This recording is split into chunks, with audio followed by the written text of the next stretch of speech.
Trucker Dump, episode 174. In this week's show, I first clear up some goofs from last week. Surprise, surprise.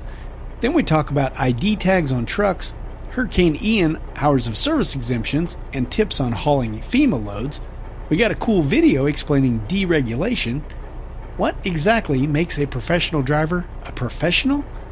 And then we discuss electric vehicle adoption, and I finally learned how California got so much clout when it comes to emission standards. I'll explain. All that, plus more news stories, and of course, listener feedback involving Mario Kart, trucker spy cameras, hours of service elimination, and podcast reviews. This episode of Trucker Dump is sponsored by Porter Freight Funding. You can learn more at porterfreightfunding.com/truckerdump or call 205-397-0934. Tell them the Trucker Dump sent you. Hammer down. Welcome to Trucker Dump, where you'll get one driver's insights and sometimes humorous views of truck driving and the trucking industry, and pretty much anything else he feels like dumping on you. This podcast is brought to you by AboutTruckDriving.com, resources to help you understand the world of truck driving through the use of stories and a pathetic attempt at humor. Hey, Trucker Dumpers, how the heck are you this week? Me, I'm having another slow one, and quite frankly, I don't know why, but I'm really pooped right now. Probably because I'm staying up late doing this podcast when I should be in bed. But hey, you gotta do what you gotta do, right? It's not like you need a lot of sleep when you're only driving 7 or 8 hours a day. So anyway, I'm just going to get right on with it. My name is Todd McCann. For any of you who are new to the show, I'm a truck driver 25 years, and well, it doesn't matter what I did. You don't really care all that 25 years, do you? What's important is that I have 2 trucking ebooks. One is called How to Find a Great Truck Driving Job, and the other is called Trucking Life, which includes a 9.25-hour audio book included. All you have to do is buy those books, and the link will be in there for that audio book. You can find both of those books on abouttruckdriving.com. There's a 25% discount, $14.98 for both of those ebooks. Or if you want to get them individually, just go to Amazon or iBooks or Barnes & Noble or wherever you buy your ebooks. Smashwords is a good place to buy it too. So enough of the self-promotion. Let's get on with me screwing up. First up, in the last episode, we talked about, I believe it was the Kenworth T680E, the new electric truck, and we were talking about the price of them. And I mentioned in that article how some states are offering rebates on electric vehicles, big rebates up to like $120,000. And I said something about, like in California. But actually, that is part of the new infrastructure package that Biden got through this last year. And so that is going to be for everyone. I don't know if that is implemented yet, but it is coming right around the corner soon. But that is going to be a nationwide rebate, not just for California. So I just wanted to clarify that, not that you're going to be running out and buying a new $350,000 electric vehicle, electric truck anytime soon, I doubt. But hey, you never know. And the other thing I screwed up was where we were talking about how the FMCSA is doing studies on distracted driving when it comes to autonomous vehicles. And I was a little curious how that was going to work. And I also said that there were 4 levels of autonomy, and there's actually 6 levels, 0 through 5. Level 0, of course, would be no driving automation whatsoever. Level 1 is driver assistance, which we have on a lot of our vehicles right now, adaptive cruise control, lane control assist, stuff like that. Now, the survey they were talking, or not the survey, but the study they were talking about was actually on level 2 and level 3. Level 2 is partial automation. So these vehicles can brake automatically, they can accelerate, they can take over your steering, but the driver must be around and remain in control. Basically, probably going to have your hand on the steering wheel the whole time and be paying attention. Autonomy level 3 was the other one they talked about, and that is called conditional automation. And as we mentioned in the last episode, that is where the car is able to drive itself in most situations, but only under certain conditions. Now, last time I said level 4 was full automation, but that is wrong. That is considered high automation. Now, this is where the vehicle can handle pretty much every situation, except for if you get in some weird pickle of a situation like where, maybe there's a wreck up ahead and officers have to route you completely off the road, like over onto the shoulder or something like that, or having you back up and, the self-driving truck has no idea what it wants you to do. So that's where a vehicle or a driver would have to take over. And of course, we mentioned level 5 is full automation, where you can just basically go back and fall asleep in the bunk. So for a description on all these, I found an article over here on perforce.com. Never heard of it before, but PERFORCE. I'll put a link in the show notes to that so you can go check out all of these autonomy levels. So with that, I fixed my boo-boos, so now we can move on with the show so I can get some dang sleep. Oker recalls. First up, we got a problem with Navistar and their international A26 engines. Apparently, there's about 7,000 of these that are under this recall. We've got the 2018 through 2021 HV, the 2018 through 20 HX, and probably what most of you are driving is the 2018 and 2019 LT and RH trucks. So what's going on here is the connecting rod wrist pin can crack, resulting in a connecting rod failure, which obviously causes your engine to shut down. What they got planned for this is they're going to install new knock detection software to warn the driver ahead of time so they can go get this problem fixed. And if they examine them and see that the connecting rods do need to be replaced, they will, of course, replace them free of charge. Letters are going to go out in the mail November 14th. For recall numbers and a phone number you can call Navistar, check out the link in the show notes. Found this one on overdriveonline.com. Also, you're really going to want to know about this one. Man, I got to tell you, this is a seatbelt issue. Apparently, every single model, every single truck ever made by them has this seatbelt issue. So you really need to be aware of this. Apparently, the seatbelt shoulder anchorage assembly was not properly torqued, so it could come disconnected from the wall. And I mean, you really ought to watch out for this. Okay, maybe not. I'm yanking your chain here. This seatbelt issue took place on every Nikola battery electric truck. There's 93 of them out there somewhere. So, isn't that funny? They produced 93 trucks, and they're out on the road today, and all of them have a recall. Well, that bodes well for the company, doesn't it? So anyway, I'd be willing to bet about $1,000, and, I'm pretty cheap. But not one of you drives a Nikola battery electric truck. If you do, write in. Let me know. truckerdump@gmail.com. And again, I also found this on the same article as the international A26 recall over there on overdriveonline.com.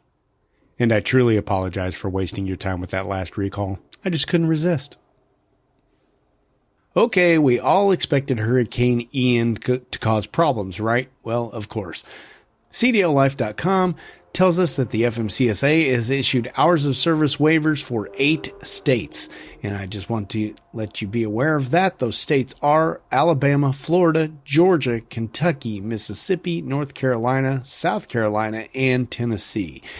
These hours of service exemptions basically say you don't have a maximum driving time for anyone carrying property that is going into these areas that is specifically for, the FEMA stuff for, hauling water and supply, building supplies, things like that. There's a whole bunch of different things. You want to make sure you are hauling the correct stuff in there. If you're hauling something that isn't really considered necessary, that's probably not going to apply for this. Anyway, I would think your carrier or your broker or whoever you deal with is going to let you know if these loads qualify for this or not. But basically, if you're carrying that kind of stuff in, or if you're carrying passengers to or from that area, you will be exempt from these rules also.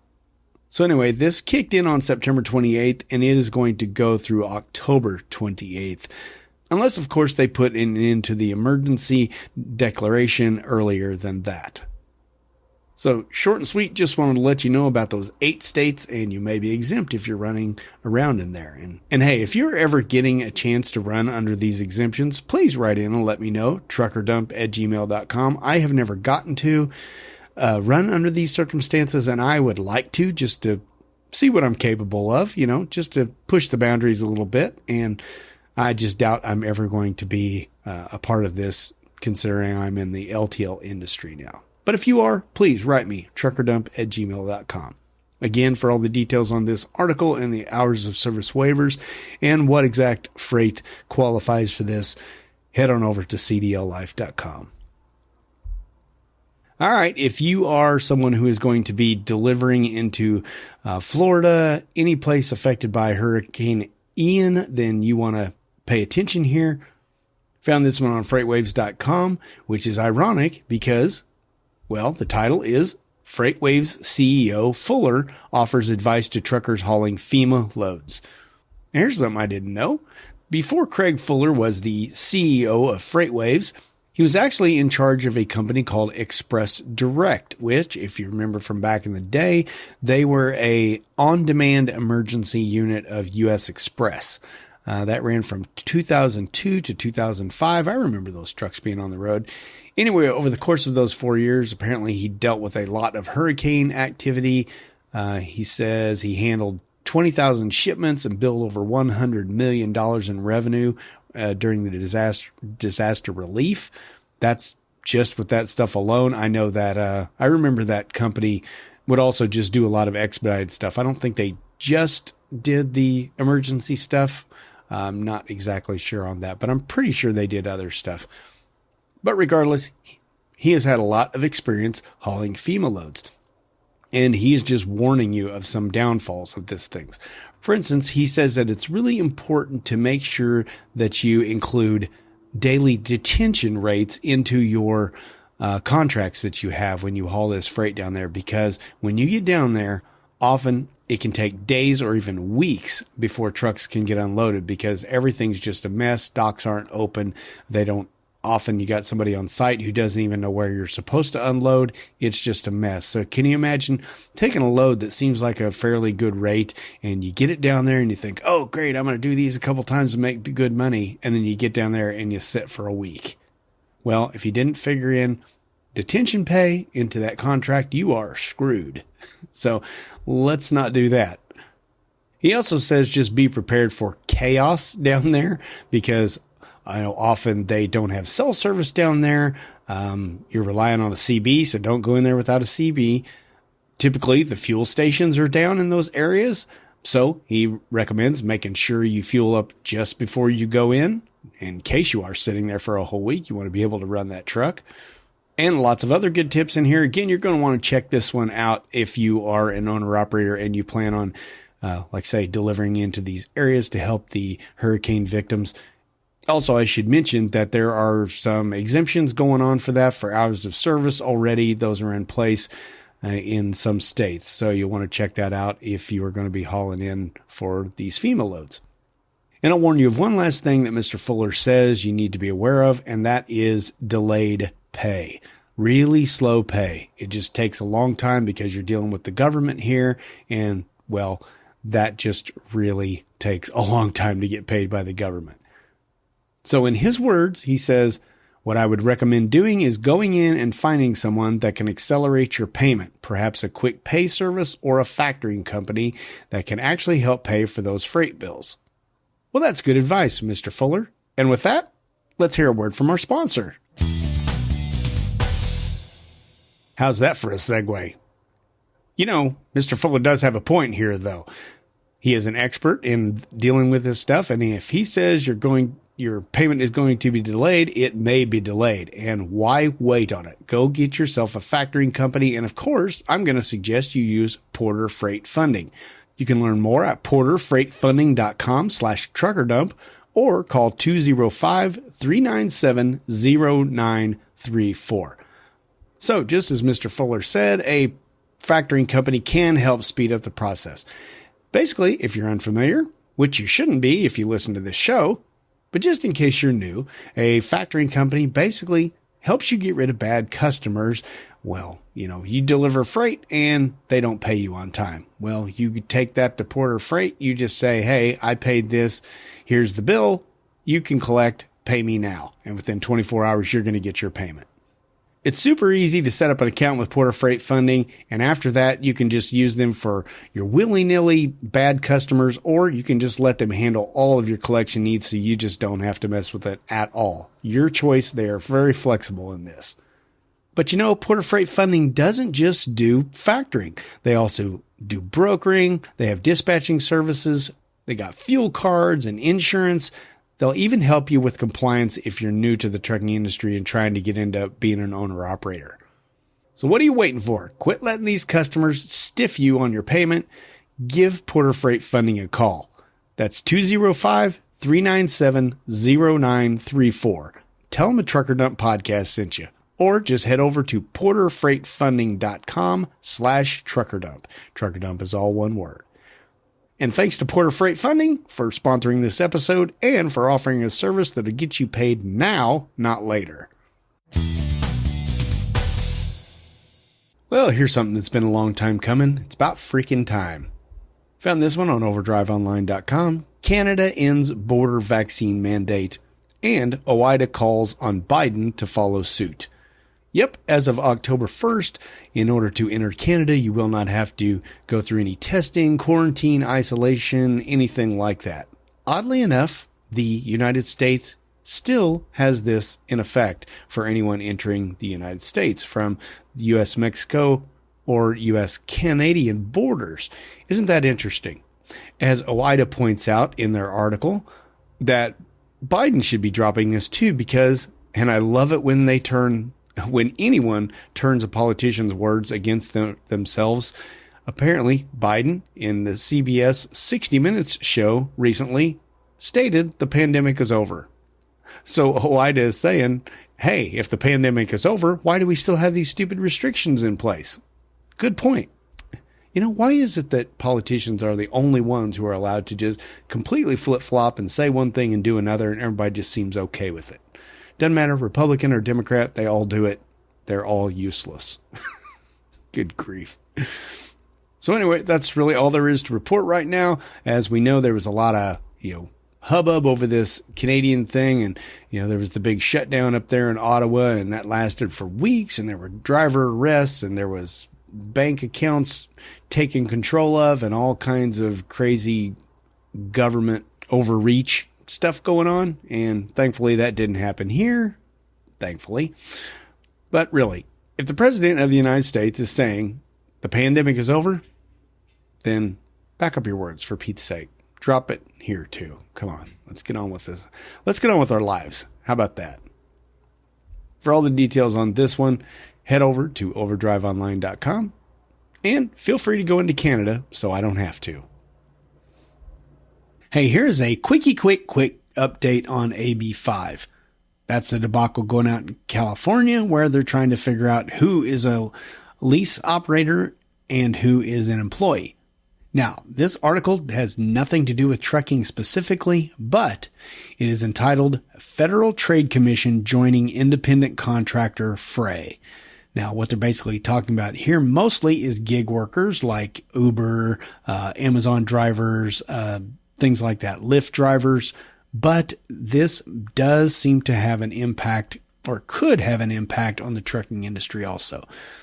So again, I'm going to make this as brief as I can, but apparently this, whether lease operators can be signed on and call themselves independent contractors or not, was first brought up back in the Trump administration. They put a rule in place that was favorable to the truckers as being independent contractors, but then it was yanked by the Biden administration almost immediately. I believe that was one of those ones he did within the first 10 days where he was just signing everything they put in front of his face. And then after that, a federal judge re-implemented it. So for now, that's why we still have lease operators going on in places like California, who doesn't really want them to be lease operators. They want them to be employees so they can get payroll taxes out of it. So anyway, the reason this is relevant right now is because the Biden administration is working on a new rule for what's called the wage and hour division that would replace the Trump rule for good. Now, they probably would have done this in the first place as soon as they withdrew Trump's rule, but they didn't have anything in place. So since they didn't have anything in place, the federal judge says, well, it just needs to go back to what Trump put into place. Now, here's the concerning thing. The Biden administration says that they tend to follow the three-pronged test, the ABC test, that California is basing its AB5 law on. And that means that they seem to be more favorable to defining workers as employees. Now, that's great for somebody like Lyft or Uber, but that's not great for independent contractors in the trucking industry. So they may think they're helping the employees, helping people become employees, and that actually is exactly what this law will do. But again, that is not what truckers want. That's not what this whole industry wants. They want to keep the same lease operator model that they've had for a long time. People want their freedom. If they wanted to become a company driver, they would have become a company driver, not a lease operator, right? That's kind of why I look at it. But anyway, I say all this just so you know that Biden is working on this. And, well, there's only one way to stop stuff like this, and that's at the voting. And I'm not going to tell you how to vote because, honestly, I am not one of those people who says you should vote one way or another just because of one thing. For instance, I'm a Teamster. Teamsters are typically Democrat, especially the upper level, all the management. They are all, they say the Democrats are pro-labor and pro-union and all that stuff.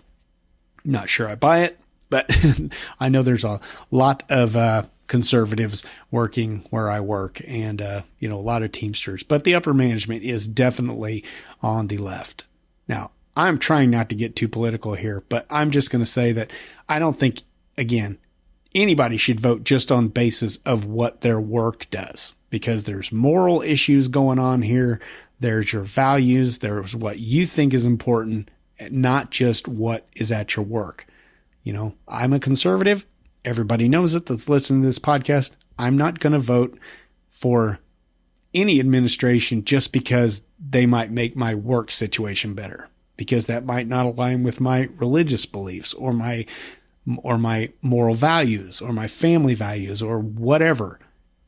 You have to vote the whole package, not just one topic. So I'll just leave it at that. But the only way we can change things in this country is by voting. So make sure you get your butt out there and vote in November. Okay. Midterms are very, very important. And with that, I'm going to get off my pedestal and step back into the shadows, hoping nobody's throwing anything at me. Again, got this one on freightwaves.com. Okay, ready for a bit of irony? Found this one on freightwaves.com. FMCSA considering 5-year special waiver for propane haulers. Okay, I'll get back to the irony here in a second. This may have already struck your brain, but if not, bear with me. Apparently, the Natural Propane Gas Association, or NPGA, has requested from the Federal Motor Carrier Safety Administration an exemption for them to not have to obey some of the hours of service rules. For instance, they would want to extend the daily 14-hour driving window to 17 hours, and the driving limit within that 17 hours would jump from 11 hours up to 14 hours. Now, they're saying they need this because, as we all know, in the winter months and in emergency situations and things like that, propane is highly sought after, and people will freeze to death if they don't get their propane, and the propane drivers often work really, really long hours and already, but they're needed even more. So they're asking for an exemption here, and there's going to be a public 30-day comment, and I will try to remember to put the link in there. Yeah, it's not quite posted yet. So you can go to this article, and I'm sure when they update this and get this in the Federal Register for your commenting, they will update this link and it will work. Now, another thing that I don't understand about this exemption is they say they would limit the number of consecutive days a driver could use this exemption, this 17-hour exemption. And it must conclude with an off-duty period of 34 or more consecutive hours as required under the current maximum drive time rules. Now, here's the part I don't understand about this exemption. They want to up the hours per day of driving and on duty, but they are not asking for to go over the 70, which I don't know, kind of doesn't make sense to me, does it? Does it to you? I mean, I think if you were saying that your services are needed really badly, you would want an exemption for all of those, wouldn't you? What am I missing here? If I'm missing something, give me a shout. Let me know. truckerdump@gmail.com. But now for the irony of all this. If you remember a few episodes ago, we were talking about how the FMCSA was in a unique position to look at the hours of service because they had been granting these COVID exemptions for so long, and they were able to go back and look at the data and see if there were, if safety was worse or better or stayed the same. And they found that basically there was only 2 wrecks from people, drivers who were under the COVID exemption that entire time. And those started back in 2020, and they've been going on all this time up until now, and they even continue today. But the funny thing is those 2 wrecks were both propane haulers. So that's the irony. Here they are. They're the only 2 vehicles that wrecked in this time, and they are now applying for a special exemption. Gee, I wonder if the FMCSA is going to bring that up to them when it comes time to grant or deny this exemption. Either way, we'll see how this goes, and we'll keep you updated. And if you're interested, you can check out this bit of irony over here at freightwaves.com. All right, this story ought to really bring out the conspiracy theorists and people. Founded on cdllife.com. It is entitled, The FMCSA Eyes Plan to Require Electronic Identification Technology for Commercial Vehicles. Oh my God, the government's going to track us. Okay, whatever.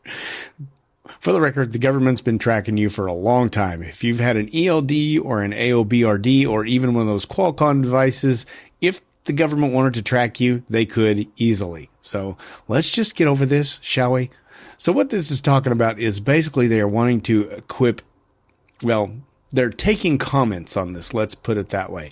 Up through November 22nd, I'll have a link in the show notes. You can click right there and go to submit your comments on this if you have them. Basically what they're trying to do is just figure out if every truck should have some kind of an electronic ID. Now, I'm guessing this is going to be something like an RFID chip where, it's not trackable from, a satellite or something like that, but it's kind of closer range, kind of like a pre-pass. They even mention a pre-pass or the DriveWise units that let you bypass way stations, things like that. So that's really what this is designed for. They're just saying that they don't have near enough DOT officers to keep up with all the trucks out there, and they could make inspections go quicker and all this stuff if they had electronic identification. And basically the way I understand it is it looks like that would enable them to just, walk up, like an officer would walk up to the truck, and they would be able to basically scan the truck and say, okay, this truck belongs to Schneider or whoever, and it would give all of the details and just fill out all of these forms for them, with all the address and the DOT numbers and all that stuff. Because right now, as you probably know, it takes forever if you get a ticket or an inspection, because they have to go through, they have to look on your cab card. They sometimes have to come out and look on your door frame and look at for your VIN and all that stuff. And they have to write all this stuff down by hand. And this electronic version would make it so much simpler. Now, what would really be cool if they could add other features to this electronic ID, which I don't know if that would be possible or not, or if they would even allow that, since it would be, implemented by the government. But I worked for a company one time that had RFID tags on their trucks. They mounted them under the hoods, and anytime you would drive up to one of our company terminals, the gate would just open automatically. So it was a nice, way to get into your terminals without having to punch a code or get out and remember a 4-digit code on a padlock or something like that, or carry an extra key with you. I love that feature at that company. That was really cool. They didn't have it implemented in every terminal, but quite a few of them, and it was pretty darn cool. So anyway, like I said, the FMCSA is asking for your comments on this. For instance, they're asking questions like, do we already have existing technology? Do we think the ELDs could be used for this purpose? What about the cost considerations, especially for small owner-operators and have small fleets and things like that? Privacy issues, of course, for the conspiracy theorists. Health issues. I don't know where that would come into play. Coercion concerns. Again, not really sure how that would come into play either. They're also asking about cybersecurity, and maybe, like we mentioned before, maybe trucks already have some type of electronic ID like pre-pass or DriveWise, and maybe they could use that instead. And they're interested in the impact of electronic identification numbers on highway safety, which, I don't know how that would affect it at all if it's just speeding up inspections.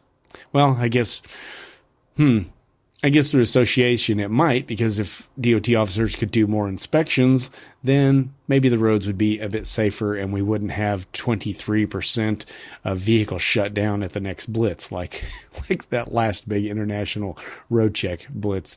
23% of trucks shut down. Amazing. So anyway, if you are interested in putting in your comments on this electronic identification technology they are proposing, then, well, head on over here. I put a link in the show notes to this article and also to the Federal Registry where you can submit your comments directly. Again, I found this one on cdllife.com. All right, this next one I'm not going to go into great detail on that, but if you are a business owner, small trucking company, or owner-operator that hauls hazmat, you want to be aware of this. Again, I'm just bringing your attention to this so you can go check this out yourself. This one I found on landline.media. Federal agency seeks input on changes to hazmat registration fees. So apparently since 2010, the registration fee has been set at $250 for small businesses and for nonprofit organizations, and $25.75 for large businesses. And there's some other fees associated with that, of course, like a $25 processing fee. But here's something we can at least learn from this article, and something I did not know. Of course, I knew about the Pipeline and Hazardous Materials Safety Administration, or the PHMSA.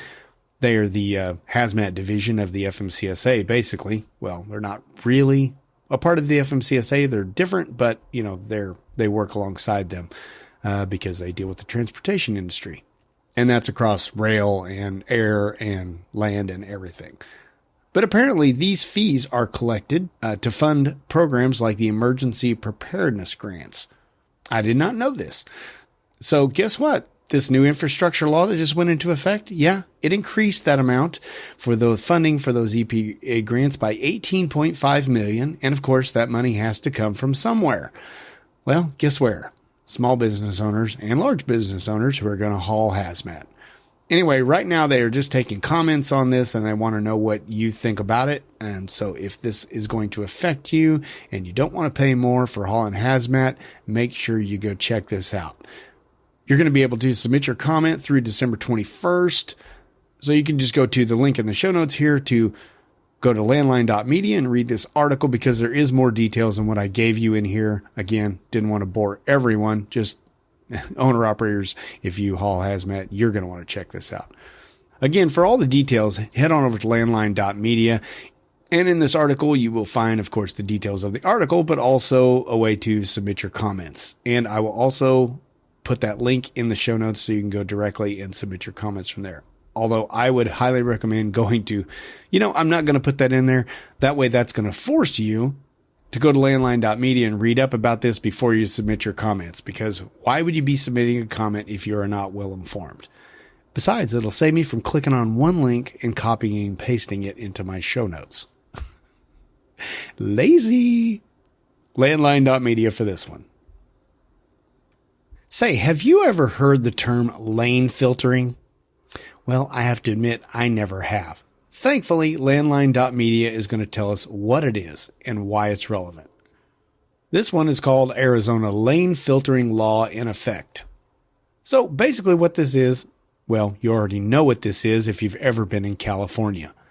Lane filtering, or sometimes called lane splitting, basically saves motorcyclists time and fuel by being able to run right down the middle of traffic between cars. Yep, every trucker and probably a lot of motorists hate this, but they say it is more efficient because, motorcycles can squeeze down through there. Of course, like I said, California was the first to implement this, and honestly, I thought they were the only state that allowed it, but apparently there are 4 now, including Utah, Montana, and now Arizona.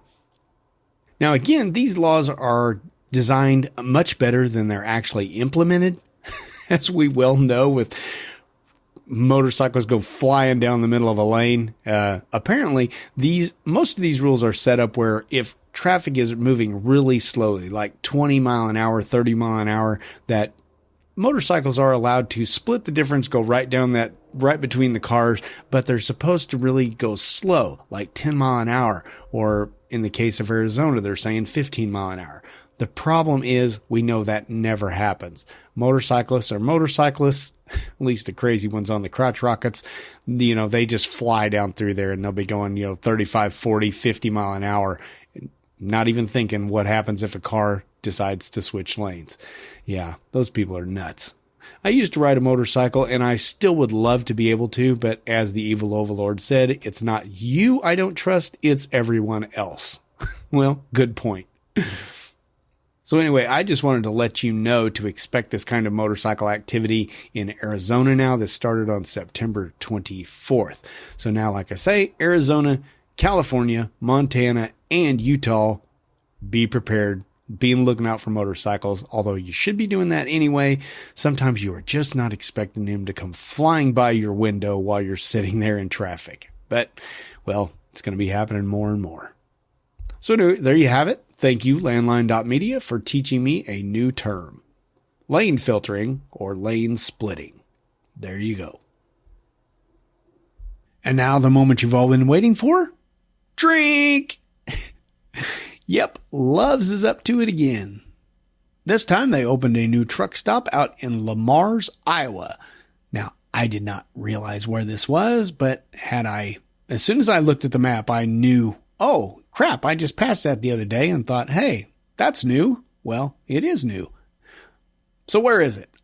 Highway 75, just about, looks like on the map, about 20 miles north of Sioux City, Iowa. Sioux City is on I-29, in case you're unfamiliar with that. And I-75, or US 75, cuts up kind of up towards Jackson, Minnesota, up in that area. So anyway, this looks like a decent size Love's. It's 13,000 square feet. It's got an Arby's restaurant will be opening on October 3rd, so probably by the time you're listening to this. It's got 68 trucks, parking spaces, 6 diesel bays, 5 showers, laundry facilities, cat scale, Speedco, and the ever-popular dog park. It says here, this is going to be the 10th Love's in Iowa. Huh. Seems like there's more than that, but I guess Love's would know, wouldn't they? All right. Well, that's all there is to that. Sorry, no more drinking in this episode. CDLlife.com. Hey, you know how we mention many, many, many times on the podcast how California leads the way in EPA standards and, it's Environmental Protection Agency standards. And I've never quite understood this, but everybody seems to wait on California and then they follow suit. And I've never understood that. Well, this article here on Transport Topics, that's ttnews.com, made me start thinking even more about that. This one is entitled New York to Ban Sale of Gas Cars by 2035. And they are following California on this. Last month, California adopted the Advanced Clean Cars 2, Roman numeral 2, and that mandates 100% zero emissions and hybrid plug-in vehicle sales in California by 2035. The initial goal is for 35% of those sales by 2026. That's just a few years away. And that comes from a 2020 executive order from Governor Gavin Newsom. Now, this plan is expected to be adopted by 15 states. They've already signed on saying they're going to make their own laws, very similar to California's. And New York is, I believe, the first or the second. I think they're the first. So this was announced this week by New York Governor Kathy Hochul. I don't know if I'm pronouncing that right. Hochul. But she said something very curious here. And this is what got me thinking about this whole California thing. Let me just quote the article here. Quote, Hochul first announced New York's 2035 deadline in September 2021, but the state couldn't begin implementation until California finalized its own ban. That's because the 1970 Clean Air Act authorizes California to set its own emission standards on new vehicles, but other states can only follow California's lead, and only if their proposed standards are identical. Close quote. Okay, so really that's all I have to say about this particular article. It's just that New York's jumping on board. There will be no sales of gasoline engines, and, they're going all electric by 2035, so they say. But again, this made me want to dive deeper into this 1970 Clean Air Act. I went to the EPA website and could not find, I found articles on the history of it, but it didn't really explain why California was exempt from this. And I still don't know why. I did find another article over here on Justia. That's justia.com. Now, Justia is an online database to be able to look up legal cases. They have the largest collection of legal cases, I guess, anywhere. And they wrote up some commentary on this particular Clean Air Act and why California is allowed to make rules that others aren't. And really, it's a long, drawn-out article. I am not going to read it. I'm not going to even try to explain it to you. It's very confusing. It's very legalistic. But basically what this boils down to, and, well, call me shocked on this one. I shouldn't be shocked, but I am. Congress has the right to say, hey, we name a certain state and they can do this, but other states can't. And that seems completely unconstitutional to me, but according to this article that I read, and it kind of makes sense, there have been plenty of other exemptions for other states, for other things unrelated to the environment. For instance, they mentioned one of the states was exempt for something, or was able to set standards for salmon, some kind of salmon trade or something. So anyway, there's a precedent for this. It just seems bizarre to me that, basically what they're saying is that California has the right to make their own EPA standards, and they can actually be more strict than the federal government's. Now, other states can choose to go with California or go with the federal guidelines, but they cannot go below that. Again, it makes no sense to me, but this is why we're in the pickle we're in today, where everybody is following California. Now, again, states don't have to choose to follow California. They could choose to go by the federal guidelines, which are actually lower than California's standards. But apparently 15 of them are getting on board. So anyway, there is a brief history of that. If you want to know, well, I know I didn't explain all that well, especially with all that legal stuff. And that is a long article and it is very detailed. But if you are interested in how they are able to pull this off, well, go over here and check out the link in the show notes. I'll put it in there. That's again to that Justia article on justia.com. So enough about that. Like I said, New York's on its way and 14 other states right behind them. But here is a related story. I found this one on Transport Topics. That's ttnews.com. Now, this one has nothing to do with trucks whatsoever, but I did find it interesting because it does have to do with the EPA and the environment and emissions and all that stuff. This one's called Toyota's CEO says electric vehicle adoption will take longer than expected. Now, this is significant because Toyota is the number one car dealer in America. I didn't know that. But they are a bit behind on the electric vehicle situation here. Matter of fact, they've been called out by groups like the Sierra Club and Greenpeace that they are just way behind on this. And that's because, companies like General Motors, they pledged to go all electric by 2035, which, goes right along that timeline with New York and California and everybody. All those others that are going to jump on board and drink the Kool-Aid. And Ford has made similar claims to GM, and actually Toyota has too. They have vowed to roll out 30 electric vehicles by 2030. But in this article, the CEO, whose name is actually Akio Toyoda with a D, D-A, who knew? He is the grandson of the automaker's founder. Wow, talk about keeping it in the family. But anyway, he just says, he doesn't quite buy it that the U.S. is going to be ready for all of these electric vehicles. Therefore, they are going to continue to offer a range of other options, including gasoline electric hybrids, hydrogen, and traditional fossil fuel powered models. He likens it to, like a department store. He says you go into the department store and you don't want to just have one choice. Right? You want to have a choice of what works best for you. And that is what Toyota is focusing on. And with them being, like I say, the largest automaker in the United States, well, we'll see how that, impacts things. But anyway, I just found it interesting to know that not everyone's all on board with this. Ford's jumping on board. General Motors is. Probably a lot more. Of course, we got companies out there like Tesla that are just completely focused on EVs, and there's the Rivian pickup truck or SUV or whatever you want to call it. So companies completely specializing on that. But then you got Toyota, the U.S.'s actually, it's not the U.S. largest automaker. It's the world's largest automaker. Holy crap. Wow. Holy man. Well, anyway, the world is not jumping on this electric vehicle bandwagon like the U.S. is, because, well, we're all self-righteous and stuff. And yeah, anyway, I'm tired of talking about this EV stuff. So, hey, what do you say we just move on with this? I'm just glad to know that it's not just me who doesn't think that this infrastructure is going to be ready for it. Mr. Toyota says the same thing, and he's way smarter than I am. So anyway, links to all of these articles I talked about here in the show notes. Hey, this is a good one. Kind of fun, too. Found it over on cdllife.com.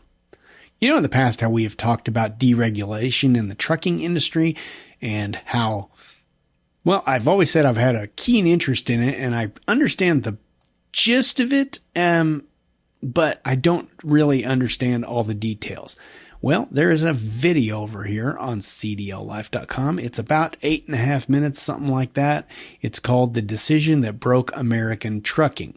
And it comes from Cheddar News. I'd never heard of them before. Like cheddar as in the cheese. So cheesy news? I don't know. Anyway, the girl doing it, it's kind of a simple little video, but it's well put together.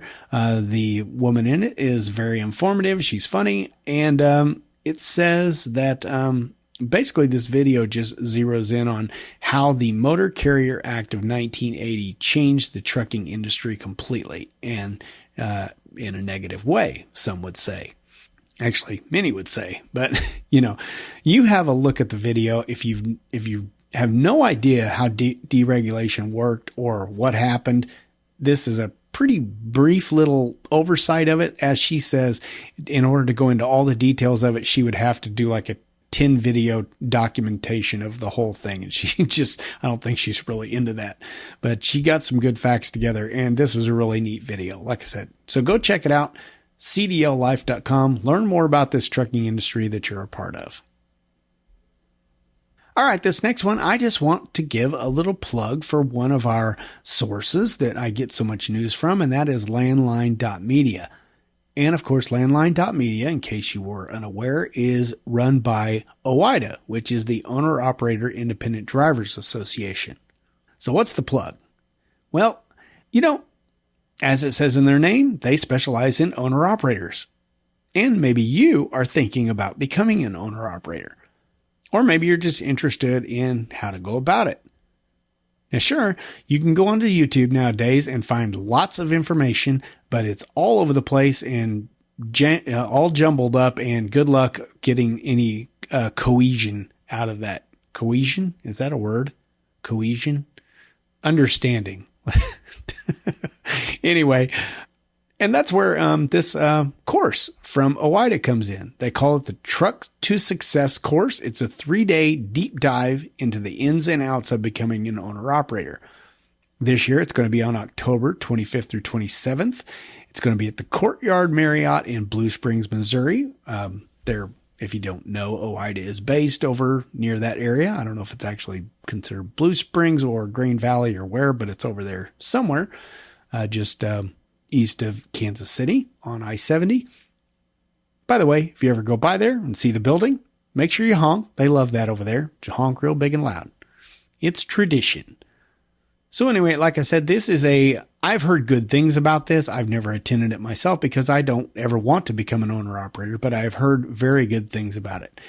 So they're going to cover stuff like developing a business plan, equipment purchasing and financing, insurance, permits and licensing, taxes and brokers, all sorts of good stuff. Now, the deadline for this to register is October the 10th. I am not sure how much it is, but if you go to this website and click on the link here, it will take you right there to sign up for it, and it will tell you how much it is and all that stuff.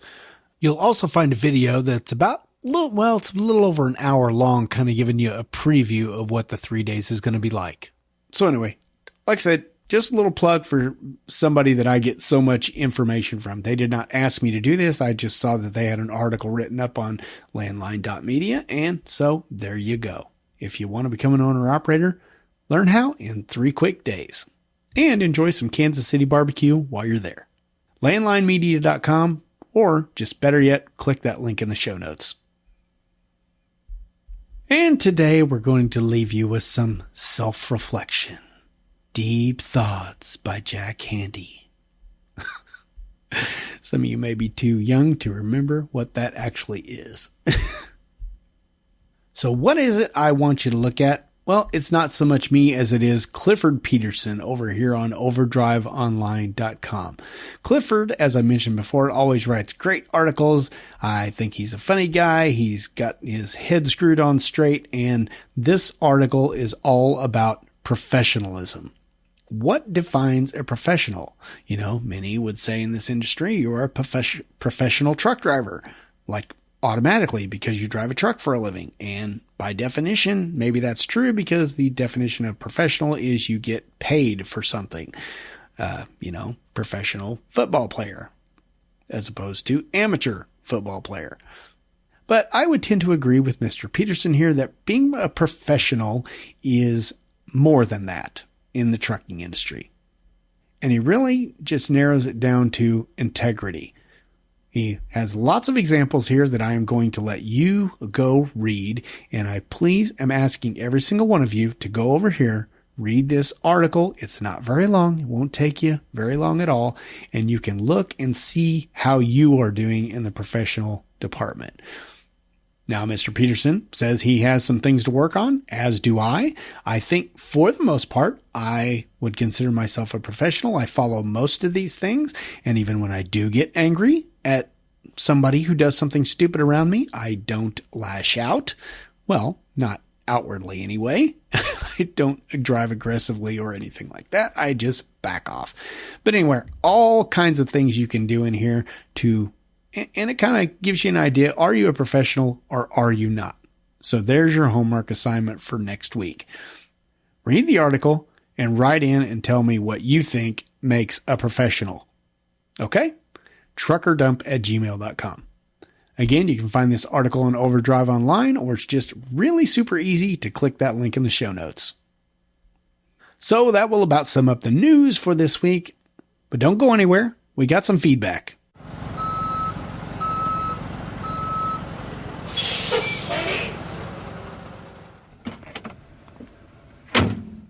Hey, yo, bud, where do you want this load of feedback?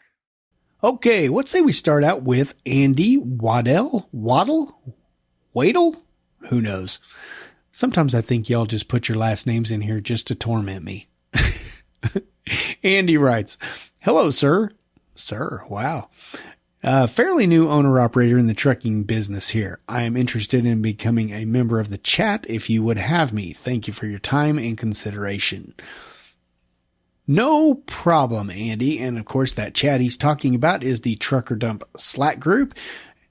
Andy's all joined in there. He goes by the name of Peterbilt Andy. Haven't heard from you yet in there, Andy. Once you get situated, start talking, okay? Need to get some action going on in there. And thanks for joining. Speaking of the Trucker Dump Slack group, guess who's back? Goose. Yep. Goose is the Australian driver who quit driving for a while because he refused to take the vaccine over there. Man, talk about sticking to your guns. Cool. I think that's awesome, Goose. So anyway, he writes in Slack, regarding episode 167, yeah, I'm a bit behind. Well, I don't blame you, Goose. You probably just were so pissed at the trucking industry in general, you just left it for a while. Don't blame you a bit. You'll catch up. It ain't hard. Although it's harder nowadays, or it's harder nowadays to catch up than it was back in the day when I only posted once every 6 months or a couple of months, whatever. Anyway, he writes, regarding episode 167, the new point-to-point speed cameras on the bridge you were talking about are over here on all the major highways. They've worked out the shortest possible time to get between the cameras and will fine you heavily if you do it too quickly. Not talking a bridge here, but major trips like between Sydney and Melbourne. Ooh, wow. Huh. Well, I don't like that at all. So, boy, I'm glad. Boy, Australia. I really thought my perceptions are changing on Australia. I mean, I learned that they've had most of their guns taken away from them by the government, and I didn't think that. You know, I still think of Australia as Crocodile Dundee, and nobody messed with, Crocodile Dundee because, that's not a knife. This is a knife.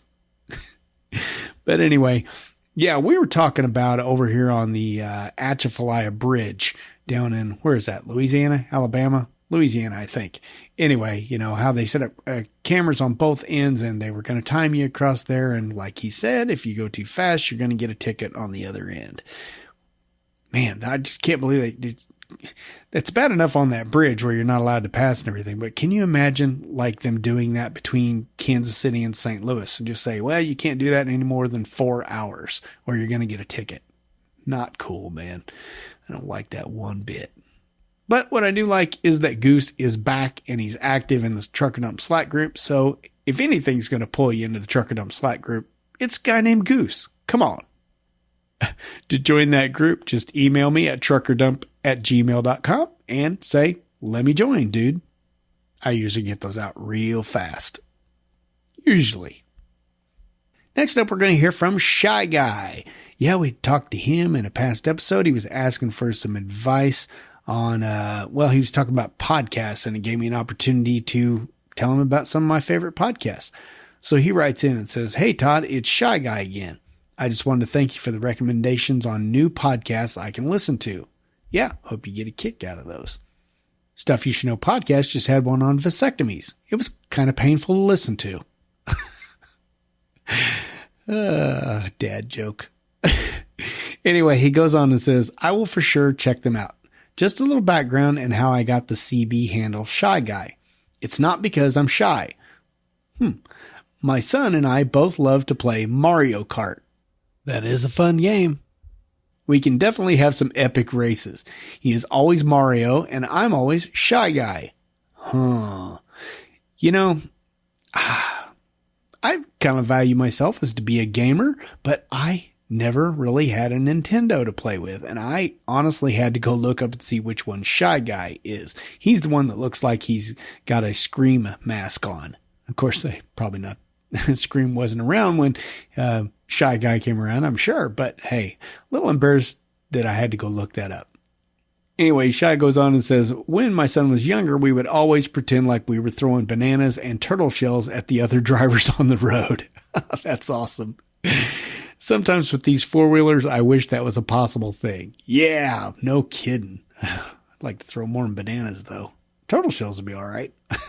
Although, poor turtle. Anyway, he says, just joking. Or am I? You're not joking. He goes on. So speaking of four-wheelers and the new cameras in Kentucky detecting cell phone use in commercial motor vehicles. Yep, we discussed that on a recent episode. He says, this should 100% be included on four-wheelers. I can't even tell you how many cars I see with drivers on cell phones. They're swerving in and out of lanes, even a few times almost coming into my lane. How many videos have you seen on the internet where a car makes a mistake and bounces off a few trucks and puts them in the ditch or causes a pileup? Lots of times. Anybody that has a CDL is held to a higher standard. True. I get that. Just because you're a smaller vehicle, you shouldn't be allowed to have lower standards. They are just as dangerous. Also, I will say as an owner-operator, the idea of not having hours of service to follow is a bad idea. We would see money signs and we would push the limits. It's just human nature. They could be tweaked though. Like for instance, the 70-hour rule should just go away for us. When you're over the road and you have to spend 34 hours at a truck stop, in my mind, is ridiculous.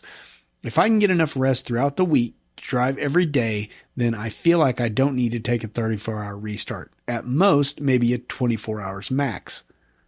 Well, like always, thanks for the very many hours you put into this. I really appreciate it. Like Alabama said, roll on 18-wheeler, roll on, roll on.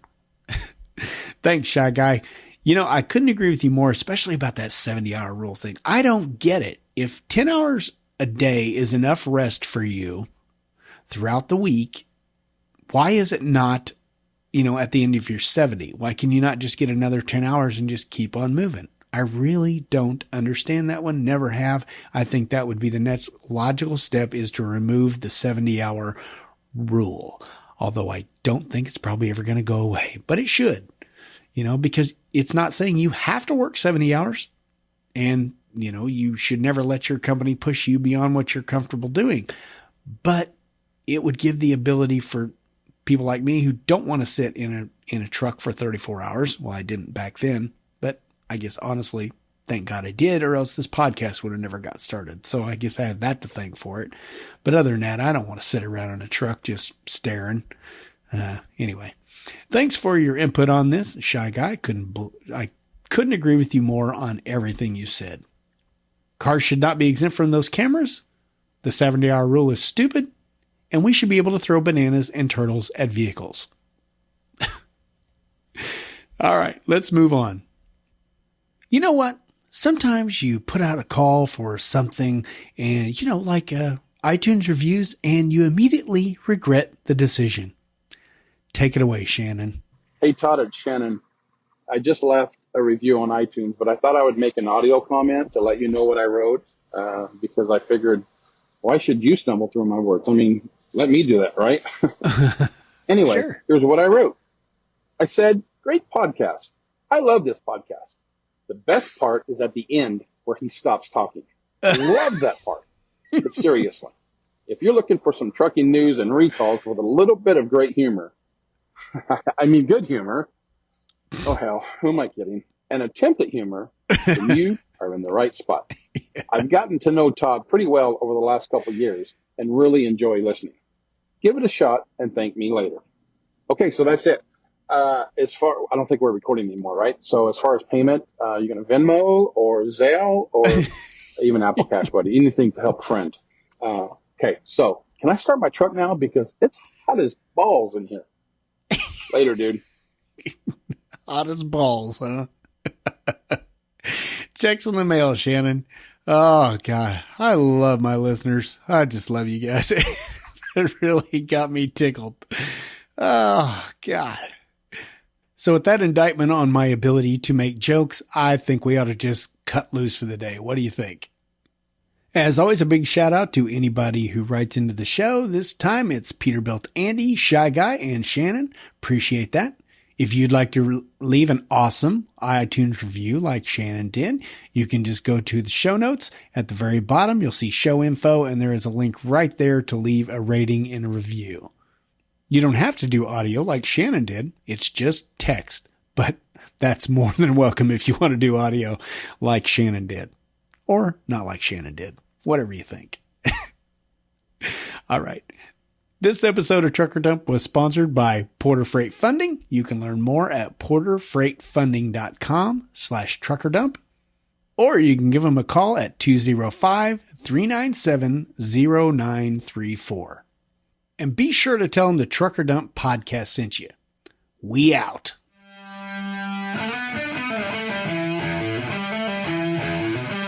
Well, I nagged y'all last week for podcast reviews, and I got one. Let's say we go for the gusto this week and help a brother out. Come on. You can do that by leaving a review of your own by going to the show notes and clicking on the rating and review link. And I tell you what, if I can get just 5 reviews by next week, I promise not to ask again for at least a month. So in other words, I'm trying to bribe you to stop the nagging. Yeah, I know, that's not cool, but that's how I roll. Seriously though, it's a really easy way to contribute to the show without spending one freaking dime. Enough nagging. As always, I appreciate you listening each week. So until next time, drive safe, stay out of my way. We got a cool video explaining deregulation.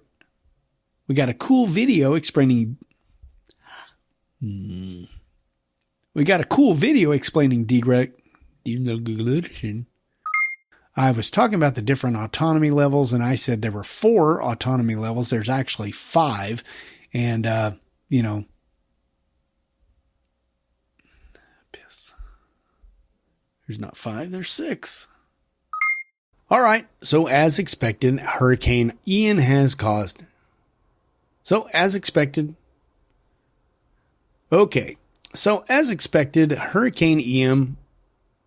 Ian